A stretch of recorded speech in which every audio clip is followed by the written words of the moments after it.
Welcome to our channel. నేను యజ్ఞమూర్తి. ఇప్పుడు మన ముందు ఇవాల్టి trending film Tillu square director Mallik Ram మన ముందున్నారు. ఈరోజు ఆ సినిమా చెప్పాలంటే 2 తెలుగు రాష్ట్రాల్లోనే కాకుండా మొత్తం దేశవ్యాప్తంగా ఈరోజు టిల్లు స్క్వేర్ గురించి మాట్లాడుకుంటున్నారు. కారణం ఏంటంటే మొత్తం భారతీయ చిత్రసీమలోనే ఇవాళ అత్యధిక కలెక్షన్స్ తీసుకొస్తున్న సినిమా ఏదంటే టిల్లు స్క్వేర్. ఆల్రెడీ దీని ఒరిజినల్ ఫిలిం 2 ఏళ్ల క్రితం వచ్చింది. ఇప్పుడు దానికి డబల్ కాదు, ఇంకా ట్రిపుల్ రేంజ్లో కలెక్షన్స్ని అందుకోవడానికి ముందుకు దూసుకువెడుతూ ఉంది. సో ఒక సీక్వెల్ని హ్యాండిల్ చేయటం అనేది చిన్న విషయం కాదు. ఎంతో ఒత్తిడి తన మనసు మీద ఉన్నప్పటికీ కూడా యాక్చువల్గా తను ఒరిజినల్ డైరెక్టర్ కాకపోయినా సీక్వెల్ని తీస్తూ ఒరిజినల్కి మించినటువంటి క్వాలిటీ తోటి కానివ్వండి, అలాగే దానికి మించినటువంటి ఎంటర్టైన్మెంట్తో కానీ మనం ముందుకు తీసుకురావాలి. ఆ బాధ్యతను సక్రమంగా సమర్థవంతంగా నిర్వర్తించాడనే పేరు తెచ్చుకున్నటువంటి మల్లిక్ రామ్. హాయ్ మల్లిక్ రామ్ గారు, నమస్తే. చాలా సంతోషం, కంగ్రాచులేషన్స్ ఫస్ట్ మీకు. Thank you. ఒక మంచి అంటే ప్రేక్షకులకి కొన్ని రోజులుగా చాలా ఆకలితో ఉన్నారు ఎంటర్టైన్మెంట్ కోసం, మంచి ఎంటర్టైన్మెంట్ కోసం అని. అంటే ఇక్కడ నేను మంచి ఎంటర్టైన్మెంట్ అంటే అది వేరే ఇది కాదు. అంటే ఏదైతే మనం కనుక సినిమా థియేటర్ల గురించి మనం పూర్తిగా మర్చిపోయి వేరే లోకంలో ఉండి, సో మనమే అందులోని ప్రొటాగనిస్ట్తో పాటు మనం కూడా ప్రయాణం చేస్తూ మనం సహానుభూతి చెందుతూ ఆ పాత్రతోటి ఆ పాత్ర మనమే అనుకుంటూ సో ఉండే ఏదైతే ఒక పాత్ర మనల్ని అలా మైమార్పింప చేస్తుందో అలాంటి ఒక పాత్రను మీరు తెర మీద చాలా సమర్థవంతంగా కంటిన్యూ చేశారు అది. సో అందుకు ఫస్ట్ ఆఫ్ ఆల్ మీకు కంగ్రాచులేషన్స్. సో ఎలా ఫీల్ అవుతున్నారు, మీకు ఫీడ్బ్యాక్ ఎలా వచ్చింది? ఎందుకంటే నేను ముందే మీకు తెలుసు ఆల్రెడీ దాని మీద ఉండే ఒత్తిడి సీక్వెల్ మీద, పైగా ఏంటంటే మీది కాదు, సో ఒరిజినల్ డైరెక్టర్ యాక్చువల్ వేరే వేమల్. సో ఎలా అనిపిస్తుంది మీకు సినిమా రిలీజ్ తర్వాత వచ్చినటువంటి ఈ ఫీడ్బ్యాక్ తోటి, అన్ని చోట్ల నుంచి వస్తున్నటువంటి ఈ అప్లాస్ తోటి? వెరీ వెరీ హ్యాపీ అండి, extremely happy with the result. 2 ఏళ్ళు పెట్టిన శ్రమ అంతా it's paid off like this. అందరూ పెడతారండి, it's not like any other ఫిల్మ్కి ఎఫర్ట్ ఉండదు అని కాదు. కానీ సమ్హౌ దీని మీద మేము పెట్టిన effort was something very different అండి. ఎన్ని గంటలు మేము స్క్రిప్ట్ మీద కూర్చున్నాం అన్నది వీ హ్యావ్ ఎన్ ఐడియా. ఒక నార్మల్ ఫిల్మ్కి ఎంత పనిచేస్తే దానికి 10 times ఎక్కువ పనిచేసామండి ఈ మూవీకి. నేను నా ఫిలిమ్స్తో కంపేర్ చేసుకున్నా కూడా, సిద్ధు ప్రీవియస్ ఫిలిమ్స్తో తను కంపేర్ చేసుకున్నా కూడా, this is the more heart went in to the ఈ కథకి రాయటానికి కానీ, స్క్రీన్ ప్లే రాయటానికి కానీ, డైలాగ్స్ రాయటానికి కానీ, షూట్ చేయడానికి కానీ, అన్ని విధాలుగాను lot of energy went into it and lot of చాలా బ్లడ్ అండ్ స్వెట్ వెళ్ళిందండి ఈ సినిమాలోకి. అండ్ ఇంత పెద్ద విజయం చేసినందుకు I'm so indebted to the Telugu audience and extremely happy అండి వచ్చిన రిజల్ట్కి. నేను మీ ప్రీవియస్ ఫిలిమ్స్ అద్భుతం చూశాను, నరుడా డోనరుడా చూశాను. సో సంభవం అంటే పెళ్లిగోల ఇది మిస్ అయ్యాను, కానీ బట్ మీలో అంటే ఇంత ఎంటర్టైన్మెంట్ తీయటానికి ప్రధానంగా ఏంటంటే ఇది క్యారెక్టర్ బేస్డ్ ఫిల్మ్. టిల్లు అనే క్యారెక్టర్, డీజే టిల్లు అనేది మనం ఎంత ఇదిగా చేసాము. మళ్ళీ దాన్ని యాక్చువల్గా మీరు చూస్తే సేమ్ అది ఏ ప్యాటర్న్లో అయితే ఆ సినిమా వెళ్ళిందో ఇది దాదాపు అదే ప్యాటర్న్లో వెళ్ళిన సినిమా. కొన్ని డైలాగ్స్ కూడా కొన్ని రిపిటేషన్స్ అనిపిస్తూ ఉంటాయి, కొన్ని సీన్స్ రిపిటేషన్స్ ఉంటాయి. సో ఇది ఒక ఛాలెంజ్ మామూలుగా. కానీ ఇది మీకు అనిపించలేదా, ఇది మనం ఏదైనా ఏమాత్రం కొంచెం సేమ్ అదే సినిమా తీశాడు, కాదే హీరోయిన్ మారింది, మిగతా క్యారెక్టర్ అంతా కూడా అలాగే ఉంది అనే థాట్ ఎప్పుడన్నా అనిపించేదా మీకు? అట్లా లేదండి, ఎందుకంటే కథ కంప్లీట్గా వేరు కాబట్టి మీకు ఎన్ని రిఫరెన్సెస్ ఉన్నా, పార్ట్ 1కి ఎంత రిఫరెన్సెస్ ఉన్నా కూడా మీకు కథ చూసుకుంటే అసలు వేరే కదండి ఎంటైర్లీ. అంటే అమ్మాయి ఎక్కడి నుంచి వచ్చింది, బీయింగ్ రా ఏజెంట్ అన్నది వేరు, అండ్ మిషన్ అని ఒకటి ఉంది, టిల్లు ఏజెంట్ అవుతున్నాడు, వాడు ఒక డాన్ ఉన్నాడు, ఆయన్ని చంపాలి, ఎలా చంపాలి, లడ్డు పెట్టి చంపాలి, ఇవన్నీ కొత్త ఐడియాలు అండి ఇవన్నీ. దో మీకు థిమాటిక్లీ మనకి హీరోయిన్ వీడి లైఫ్లోకి వచ్చి వీడిని ఒక హార్ట్ బ్రేక్ ఇచ్చిందన్న ఒక్క థీమ్ తప్ప మేము ఏది ఫస్ట్ పార్ట్ నుంచి తీసుకోలేదండి. డైలాగ్స్ కొన్ని రెఫరెన్సెస్ తీసుకున్నాం, ఎందుకంటే అంత సెలబ్రేట్ చేశారు ఆ వన్ లైనర్స్ ని. సో వాటిని మళ్ళీ గుర్తు చేద్దాం అన్న ఉద్దేశంలో వచ్చినాయి. కానీ this is an original, entirely original script అండి. ఎంటైర్ గా పార్ట్ 1 కి పార్ట్ 2 కి there are very striking difference. Cinema చూస్తేనే యూ విల్ గెట్ దానికి కొనసాగింపు అన్నట్టుగానే తీసుకొచ్చారు. అది మీరు అన్నట్టు అమ్మాయికి సంబంధించినటువంటి అమ్మాయి ఒక ఏజెంట్ అనేది ఆ ఇంటర్వెల్ బ్యాంగ్ లో అమ్మాయి ఒక చంద్రముఖి అన్నట్టు అనుకొని హీరో ఫీల్ అవటం, ఇదంతా చంద్రముఖి అంటాం. పూర్తిగా చంద్రముఖిలా మారిన గంగను చూడు. అంటే నిన్నటిదాకా గంగ ఇలా చంద్రముఖి. అలా రెఫరెన్స్లు చేయటం అనేది అది బాగా వర్కౌట్ అయింది మీకు.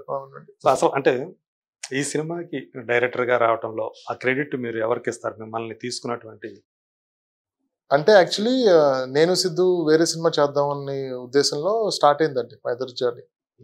డిజిటల్ రిలీజ్ అవ్వక ముందే ఒక ఫిల్మ్ చేద్దామని కూర్చొని అనుకున్నాము, ఫైనలైజ్ చేసుకున్నాము కదా, చేద్దాం అనేసి డిజిటల్ రిలీజ్ అయింది. అండ్ సిద్ధు ఎలాగో మనం అది చేద్దాం అనుకున్నాం కదా, ముందే అనుకున్నారా? డిజిటల్ కి రిలీజ్ ముందండి. డిజిటల్ ఒక 2 months ఎంతో రిలీజ్ ముందు మేము కలిసి ఒక కథ అనుకున్నాము. దాన్ని ఒక 1 week 10 days కూర్చొని ఇది కథ అని అనుకుని ఫిక్స్ చేసేసుకుని, క్లైమాక్స్ కొంచెం కష్టపడ్డాం క్లైమాక్స్ మీద. ఒక 3 రోజులు ఎంతో కొంచెం డిస్కషన్ చేసి క్లైమాక్స్ కూడా లాక్ చేసేసాం. బాగుంది కదా, ఇది చెయ్యొచ్చు సిద్ధు, నీకు కూడా బాగుంటది కదా, నాకు కూడా ఇలాంటి సింపుల్ కథ చెయ్యాలని ఉంది అన్న ఉద్దేశంలో వీ వెంట్ ఫార్వర్డ్. ఇలా టిల్లు రిలీజ్ ఇంత పెద్ద కల్ట్ హిట్ అయింది, ఎవరు ఎక్స్పెక్ట్ చేయలేదు అంత పెద్ద హిట్ అవుతుంది. సిద్ధు అన్నాడు, టిల్లు స్క్వేర్ అంటున్నాడు వంశన్న, you want to take that up అంటే మన కథ ఫస్ట్ ఏంటి అన్నది ఫిక్స్ అయిన తర్వాత నేను కమిట్ అయితే బాగుంటుందేమో, let's SIT and talk about the story అంటే. అప్పుడు వాట్ ఇఫ్ టిల్లు ఒక మిషన్ కి వెళ్ళాలి, దేశాన్ని కాపాడాలి టిల్లు గాడు, అండ్ అది కూడా కాపాడడం అంటే వాడికి ఇష్టం లేకుండా కాపాడాలి, వాడికి ఇంట్రెస్ట్ లేదు ఫస్ట్. ఇప్పుడు నేను వెళ్ళను రా బాబు అంటే, నువ్వు వెళ్ళాలి, నువ్వు చెయ్యాలి అంటుంటే టిల్లు గాడు ఏం చేస్తాడు, బలవంతంగా నువ్వు నీకు దేశభక్తి లేదన్నాడు, దేశభక్తి ఉండాలి నీలో అంటే, నాకు దేశభక్తి లేదు బాస్, నాకు ఆధార్ కార్డే లేదు నాకు అని అంటున్నా టిల్లుకి. ఒక మిషన్ చేయాల్సిన అవసరం అసలు ఆ సిచ్యువేషన్ మాకు చాలా నవ్వు అనిపించింది, హిలేరియస్ గా అనిపించింది. టిల్లుని అందులో పెడితే బాగుంటుంది అని. ఏజెంట్ టిల్లు అంటే ఈ ఐడియా ఎవరిది? ఈ ఐడియా మేము ఇద్దరం ఫోన్ లో అనుకున్నామండి, నేను సిద్ధు వి థాట్ ఒకవేళ ఏజెంట్ అయితే ఏంటి అన్న, టిల్లు ఒక ఏజెంట్ అయితే ఏంటి, ఒక మిషన్ కి వెళ్ళాల్సిన తెలుగులో ఆల్రెడీ ఏజెంట్ సినిమాలు కొన్ని రావటం, అంటే మనకి జనాలకు ఆల్రెడీ ఎక్స్పోజర్ ఉంది, అది కొత్త వరల్డ్ కూడా కాదు. అంటే శేషాదేవి గారు చేయటం గానీ, ఏజెంట్ అన్న నవీన్ పోల్ శెట్టి ఏదండి ఏజెంట్ సాయి శ్రీనివాస్, ఏజెంట్ అది డిటెక్టివ్ అతను, ఇది స్పై యూనివర్స్ కదా ఇది. సో ఆ ఐడియా ఉంది వాళ్ళకి, అంటే ఒక ఏజెంట్ అంటే ఏంటి, ఒక రా ఏజెంట్ ఏంటి, ఇవన్నీ ఐడియాలు ఉన్నాయి వాళ్ళకి. ఒక అండర్ కవర్ మిషన్స్ చేస్తారు, ఇలాంటివన్నీ తెలుసు. సో ఇవన్నీ తెలుసు కాబట్టి ఇది చేయొచ్చు మనం, right, this is the right time to do. ఇది చాలా పాపులర్ అండి జానరా. యాక్చువల్ గా నేను చేసిన జానరా హాలీవుడ్ లో చాలా పాపులర్ జానరా. ఇది ఒక చాలా సీరియస్ జానరాని కామెడీగా చూపించడం అనేది చాలా పాపులర్ జానరా. చాలా చాలా పెద్ద కామెడిక్ స్టార్స్ చేశారు హాలీవుడ్ లో. అది ఇక్కడ చేద్దాం. ఫస్ట్ పార్ట్ కూడా కొత్తగానే ఉంటది, crime. We just know that అంటే అలాంటి సినిమాలు ఉన్నాయి. We know films like that. Kevin Hart చేశాడు, ఆడమ్ శాండ్లర్ చేశాడు, lot of actors have done that in Hollywood. So దాన్ని మనం ఇక్కడ చేయొచ్చు కదా, ఇప్పుడు చేయని జానరా కదా అని చెప్పి ఇక్కడ చేద్దాం అనుకున్నాం. ఫస్ట్ పార్ట్ కూడా మీరు చూస్తే అది ఇట్స్ డిఫరెంట్ జానరా. ఎప్పుడు మన తెలుగు దాంట్లో లేదు. ఆ కొత్తదనమే వర్కౌట్ అవుతుందండి ఆడియన్స్. ఎప్పుడు మనం రిస్క్ చేసి ఒక కొత్త టైప్ ఆఫ్ స్టోరీ టెల్లింగ్ చెప్దాం అనుకున్నప్పుడల్లా ప్రతిసారి కరెక్ట్ గా చెప్తే, మనం ఐడియాని కరెక్ట్ గా తీయగలిగి ఆడియన్స్ చూపిస్తే వాళ్ళు యాక్సెప్ట్ చేస్తారండి. ఆ ధైర్యంతోనే వి చోజ్ దిస్ జానర్ అండి. అంటే మీరు అప్పుడు అనుకోలేదా, కొంచెం ఫీల్ అవ్వలేదా? ఎందుకంటే మీరు ఆల్రెడీ ఒక స్క్రిప్ట్ రెడీ చేసి పెట్టుకున్నారు, దాని పక్కన అంటే ఇంత సక్సెస్ వచ్చిన తర్వాత అసలు అంటే ఇప్పుడు ఆ ఎక్సైట్మెంట్ లో మేము చాలా రోజులు అది ట్రావెల్ అయ్యామండి. టిల్లు స్క్వేర్ అప్పుడు పేరు పెట్టలేదు,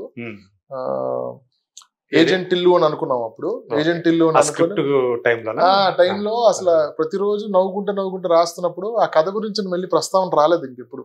అంటే వచ్చింటది ఆ కథ ఏం చేద్దాం అని అనుకున్నాం, కానీ చూద్దాం లేదు ఫస్ట్ అయిపోయి అన్న దాంట్లోనే ఉన్నాం అప్పుడు. ఓకే, సో రిలీజ్ అయిపోయింది, ఈరోజు చూస్తున్నాం రిజల్ట్ అనేది.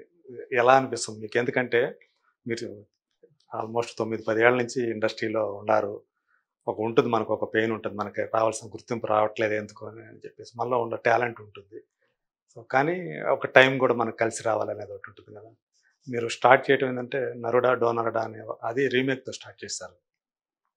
అది వచ్చిన తర్వాత ఇప్పుడు ఇదంతా ఈ రోజుకి ఇది ఇలాంటి బ్రేక్ రావటం అనేది ఎలా అనిపిస్తుంది మీకు? అంటే అప్పుడు నేను అంత అంటే చిన్న పెయిన్ అనిపించింది అండి. ఫస్ట్ ఫిలిం మీకు సక్సెస్ఫుల్ అవ్వకపోతే మీకు కొంచెం బాధ అనిపిస్తుంది. ఎందుకు కరెక్ట్ గానే చేసాం కదా, ఏంటో ఇట్స్ నాట్ పెద్ద హిట్, అదంత పెద్ద హిట్.